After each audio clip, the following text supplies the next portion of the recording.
जफर लारी साहब, ये बताइएगा कि ईरान ने भी जवाब दे दिया इसराइल के हमले के बाद, लेकिन क्या आपको लगता है कि जंग मजीद फैलेगी या कोई रोकने के लिए कोई किरदार अदा करेगा?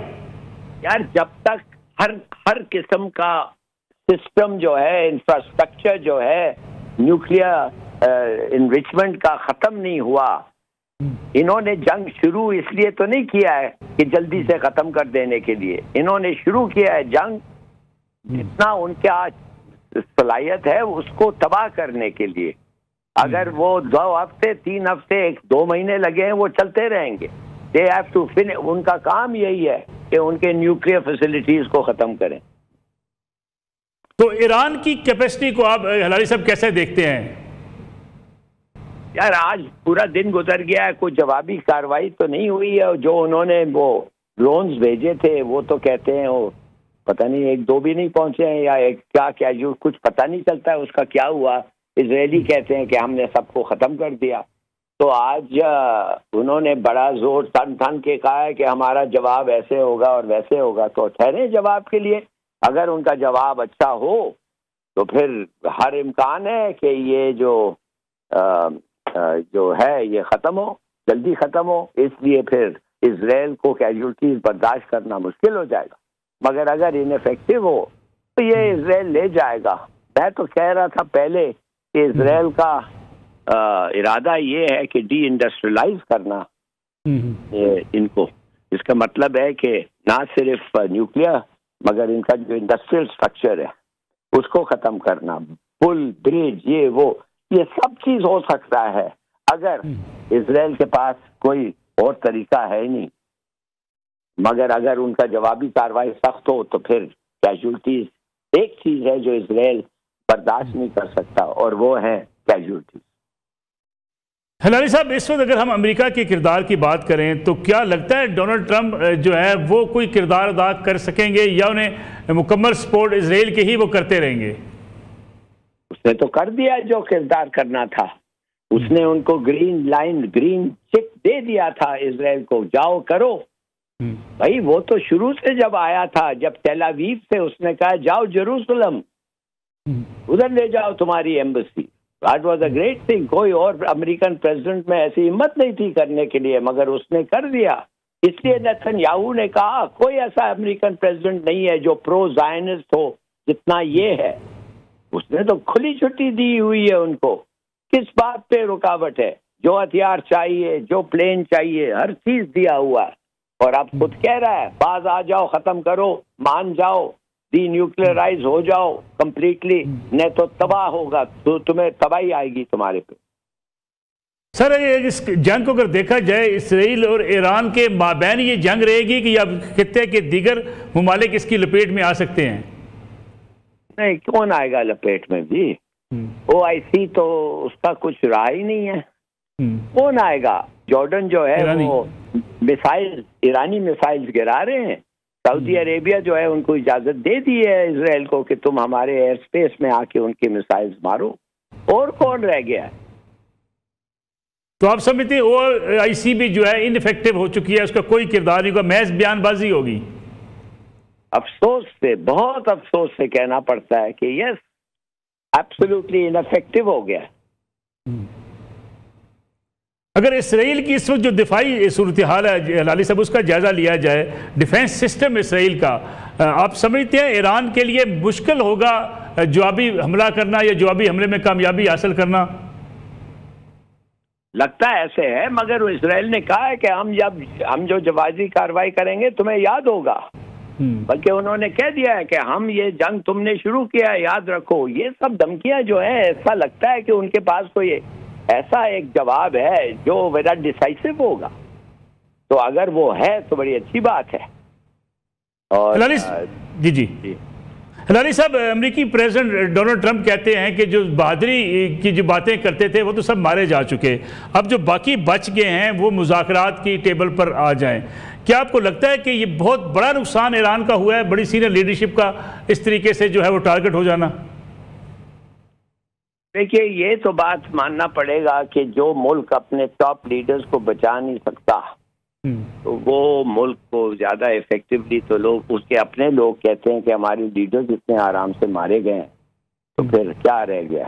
तो ये तो है, मगर बड़े ईरान एक दिलेर मुल्क है, लीडरशिप दिलेर है, कुर्बानी देते हैं। देखें, इंशाल्लाह दुआ करें कि उसका जो इम्पैक्ट है वो इतना नहीं होता है। लीडरशिप की बहादुरी के साथ साथ दिफाई जो कैपेसिटी है, और ख़ास तौर पे अगर आप हम मिलिट्री की बात करें, आपकी जो फौजी जंगी जो आपकी कैपेसिटी है उसको सामने नहीं रखा जाता हिलाली साहब? रखा जाता है यार। देखिए, हमने सुना है कि मिसाइल्स इतने हैं ईरान के पास कि उसका इजराइल के पास जवाब नहीं है। हमने सुना था कि ड्रोन भी ऐसे हैं। तो अब देखते हैं, 1-2 दिन और दें उनको, इंशाल्लाह निकलेगा कुछ। हम तो दुआ करते हैं। लेकिन आज जो इसराइल ने कहा कि जो 100 मिसाइल 100 ड्रोन आए थे, तमाम ड्रोन जो हैं उनको हमने नाकाम बना दिया है। तो बिल्कुल, अगर आपके पास कोई सबूत है जिधर उनका जिधर ईरानी ड्रोन्स ने जाके नुकसान पहुंचाया है तो फिर वो गलत है, मगर अगर नहीं है तो फिर शायद सही है। ऐसा तो हो नहीं सकता कि पहुंचे ही नहीं हो, माने कि किधर हैं वो ड्रोन्स और क्या नुकसान किया है। कोई दिफाई तजियाकार ये कहते हैं कि 2300 किलोमीटर का फासला ईरान के लिए ये भी बड़ी मुश्किल है। बिल्कुल है, बिल्कुल है। देखिए, लड़ाई जज्बा हर चीज है, मगर फिर प्रैक्टिकलिटी भी होनी चाहिए ना। It should be possible. ये जो आपका हरकत है ये इसको होना चाहिए, हमें शुड बी पॉसिबल। अगर इतना दूर है, रेंज के बाहर है, फिर भी पॉसिबल नहीं है। जफर हिलाली साहब, ये बताइएगा कि ईरान ने भी जवाब दे दिया इसराइल के हमले के बाद, लेकिन क्या आपको लगता है कि जंग मजीद फैलेगी या कोई रोकने के लिए कोई किरदार अदा करेगा? यार, जब तक हर किस्म का सिस्टम जो है, इंफ्रास्ट्रक्चर जो है, न्यूक्लियर इनरिचमेंट का खत्म नहीं हुआ। इन्होंने जंग शुरू इसलिए तो नहीं किया है कि जल्दी से खत्म कर देने के लिए। इन्होंने शुरू किया है जंग जितना उनके आज सलाहियत है उसको तबाह करने के लिए। अगर वो 2 हफ्ते 3 हफ्ते 1-2 महीने लगे हैं, वो चलते रहेंगे।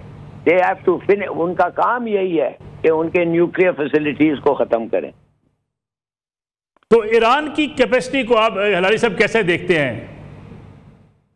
यार, आज पूरा दिन गुजर गया है, कोई जवाबी कार्रवाई तो नहीं हुई है। जो उन्होंने वो ड्रोन्स भेजे थे वो तो कहते हैं वो पता नहीं 1-2 भी नहीं पहुंचे हैं, या क्या जो कुछ पता नहीं चलता है उसका क्या हुआ। इजरायली कहते हैं कि हमने सबको खत्म कर दिया। तो आज उन्होंने बड़ा जोर तन के कहा है कि हमारा जवाब ऐसे होगा और वैसे होगा। तो ठहरे जवाब के लिए। अगर उनका जवाब अच्छा हो तो फिर हर इम्कान है कि ये जो है ये ख़त्म हो, जल्दी ख़त्म हो। इसलिए फिर इजराइल को कैजुअल्टीज बर्दाश्त करना मुश्किल हो जाएगा, मगर अगर इनफेक्टिव हो तो ये इजराइल ले जाएगा।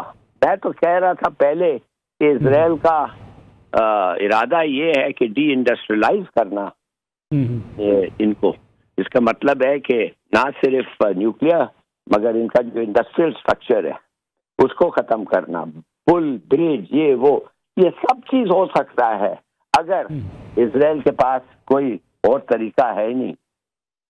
मगर अगर उनका जवाबी कार्रवाई सख्त हो तो फिर कैजुअल्टीज एक चीज़ है जो इजराइल बर्दाश्त नहीं कर सकता और वो है कैजुअल्टीज। हिलाली साहब, इस वक्त अगर हम अमेरिका के किरदार की बात करें तो क्या लगता है डोनाल्ड ट्रंप जो है वो कोई किरदार अदा कर सकेंगे या उन्हें मुकम्मल सपोर्ट इजराइल के ही वो करते रहेंगे? उसने तो कर दिया जो किरदार करना था। उसने उनको ग्रीन चिक दे दिया था इजराइल को, जाओ करो भाई। वो तो शुरू से जब आया था, जब तेल अवीव से उसने कहा जाओ जेरूसलम, उधर ले जाओ तुम्हारी embassy. That was a great thing। कोई और अमेरिकन प्रेसिडेंट में ऐसी हिम्मत नहीं थी करने के लिए, मगर उसने कर दिया। इसलिए नेतन्याहू ने कहा कोई ऐसा अमेरिकन प्रेसिडेंट नहीं है जो प्रो ज़ायनिस्ट हो जितना ये है। उसने तो खुली छुट्टी दी हुई है उनको। किस बात पे रुकावट है? जो हथियार चाहिए, जो प्लेन चाहिए, हर चीज दिया हुआ है। और अब खुद कह रहा है बाज आ जाओ, खत्म करो, मान जाओ, डी न्यूक्लियराइज हो जाओ कंप्लीटली, नहीं तो तबाह होगा, तो तुम्हें तबाही आएगी तुम्हारे पे। सर, इस जंग को अगर देखा जाए इसराइल और ईरान के माबैन ये जंग रहेगी कि अब खित्ते के दीगर ममालिक इसकी लपेट में आ सकते हैं? नहीं, कौन आएगा लपेट में जी? OIC तो उसका कुछ रहा ही नहीं है। कौन आएगा? जॉर्डन जो है वो मिसाइल, ईरानी मिसाइल्स गिरा रहे हैं। सऊदी अरेबिया जो है उनको इजाजत दे दी है इजराइल को कि तुम हमारे एयर स्पेस में आके उनके मिसाइल्स मारो। और कौन रह गया? तो आप समझते हैं OIC भी जो है इनफेक्टिव हो चुकी है, उसका कोई किरदार नहीं होगा, महज बयानबाजी होगी? अफसोस से, बहुत अफसोस से कहना पड़ता है कि यस, एब्सोल्युटली इनफेक्टिव हो गया।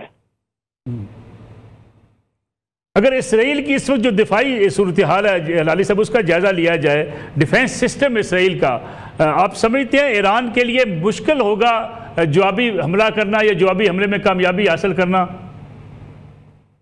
लगता है ऐसे है, मगर इसराइल ने कहा है कि हम जो जवाबी कार्रवाई करेंगे तुम्हें याद होगा। बल्कि उन्होंने कह दिया है कि हम ये जंग तुमने शुरू किया है, याद रखो। ये सब धमकियां जो है, ऐसा लगता है कि उनके पास कोई ऐसा एक जवाब है जो बड़ा डिसाइसिव होगा। तो अगर वो है तो बड़ी अच्छी बात है। और जी हिलारी साहब, अमेरिकी प्रेसिडेंट डोनाल्ड ट्रंप कहते हैं कि जो बहादुरी की जो बातें करते थे वो तो सब मारे जा चुके, अब जो बाकी बच गए हैं वो मुज़ाकरात की टेबल पर आ जाएं।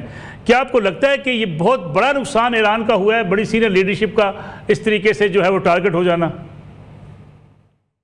देखिए, ये तो बात मानना पड़ेगा कि जो मुल्क अपने टॉप लीडर्स को बचा नहीं सकता तो वो मुल्क को ज्यादा इफेक्टिवली, तो लोग उसके अपने लोग कहते हैं कि हमारे लीडर्स इतने आराम से मारे गए हैं तो फिर क्या रह गया।